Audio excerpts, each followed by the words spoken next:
আপনাদের এখানে যে পাসওয়ার্ড দিয়ে ল্যাপটপটা ওপেন করেন সেই পাসওয়ার্ডটা দিয়েছেন, তারপরেও আপনাদের ল্যাপটপটা ওপেন হইতেছে না। এই সমস্যাটা যদি আপনারা এই সমস্যায় যদি আপনারা পড়ে থাকেন, তাহলে আজকের ভিডিওটি ফুল কন্টিনিউ করবেন। এখানে আমার এই সমস্যাটা হচ্ছে যে আমি কিভাবে সলভ করব এটা আপনাদের সাথে শেয়ার করব, এবং আপনাদের যদি এই সমস্যাটা হয় তাহলে আপনারা এই ভিডিও দেখে এই প্রবলেমটা সলভ করতে পারবেন।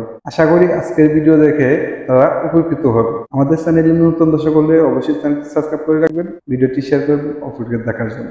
তো দেখেন, you have entered in incorrect pincode service times to try again inter.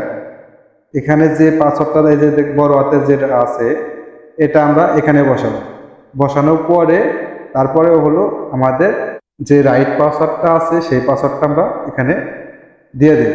তো আমি এটা কিবোর্ডের শিফট চেপে ধরে এ অন অন বি 2 সি 3, তো এটা দেওয়ার পরে আমি এখানে ট্যাপ করব। ট্যাপ করার পরে এখানে দেখতে পাচ্ছেন আমার পিনকোডের অপশনটা আছে।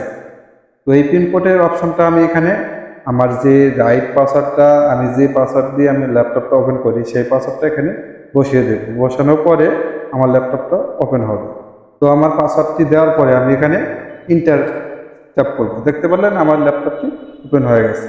তো এইভাবে আপনারা আপনাদের এই সমস্যাটা যদি করেন সলভ করতে পারবেন। অনেকে আবার ভয় করেন যে এটা কি হলো।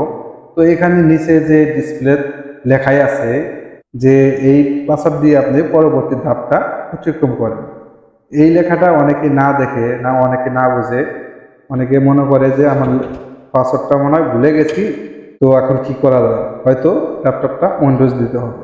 তো আমি যেভাবে করলাম এটা যদি আপনাদের শো করে তাহলে তো মাশাআল্লাহ ভালো, আর না হলে আপনাদের দ্বিতীয় কোনো ওয়ে খুঁজতে হবে।